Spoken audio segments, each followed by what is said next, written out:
अमरावती जोग चौक स्थित महिला महाविद्यालय में दिनांक 19 जनवरी को खापर्डे व्याख्यानमाला का आयोजन किया गया, जिसके अंतर्गत डॉक्टर माया शिराळकर इनकी अध्यक्षता में मोहिनी मोडक इन्होंने साइबर सुरक्षा विषय पर व्याख्यान दिया।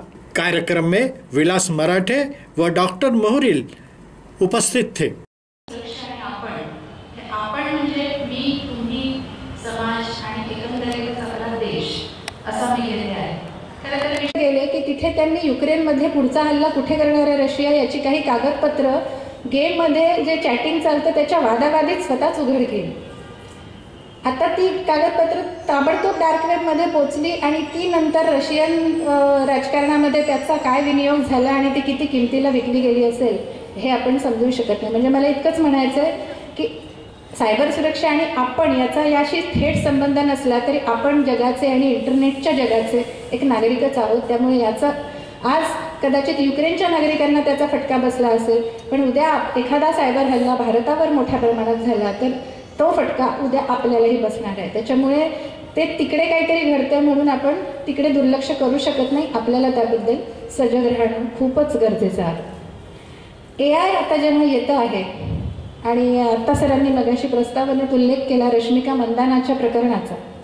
रश्मिका मंदाना ही अभिनेत्री आहे जिचा एक डुप्लिकेट व्हिडिओ तयार केला गेला आणि तो सोशल माध्यमांवर व्हायरल केला गेला।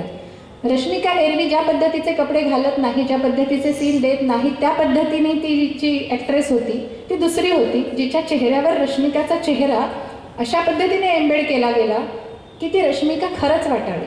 अशाच पद्धतीने कॅटरीना, आलिया किंवा काजोलचे सुद्धा व्हिडिओ तयार झाले। हे व्हिडिओ व्हायरल का होतात? व्हायरल कोण करतं? आपणच करतो ना, तुम्ही आम्ही करतो।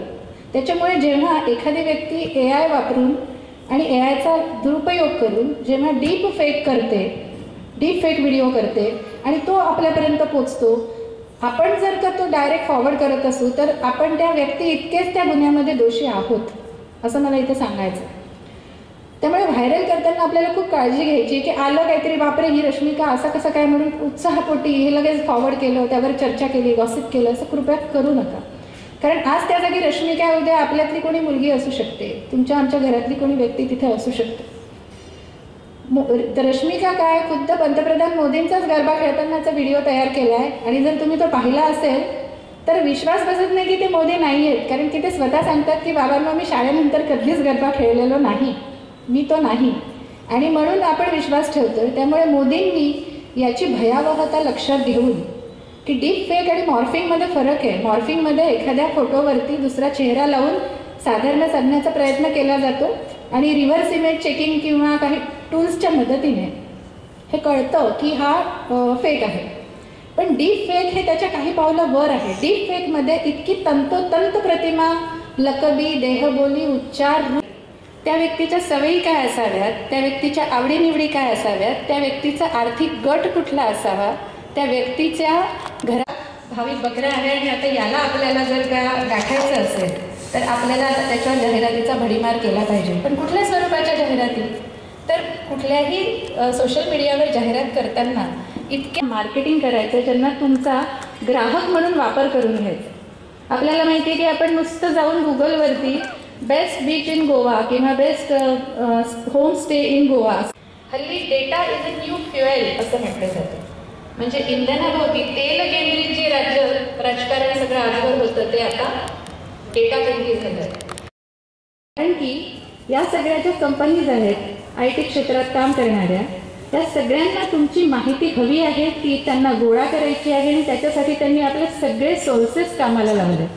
त्याच्यामुळे सतत कुणीतरी आहे तिथे, कुणीतरी सतत आपलं म्हणणं ऐकतं, मी आता अमरावतीत आले, मी कुठून आले, की ज्याच्याबद्दल आजपर्यंत तुम्ही त्यांच्याशी कधीही बोललेले नाही।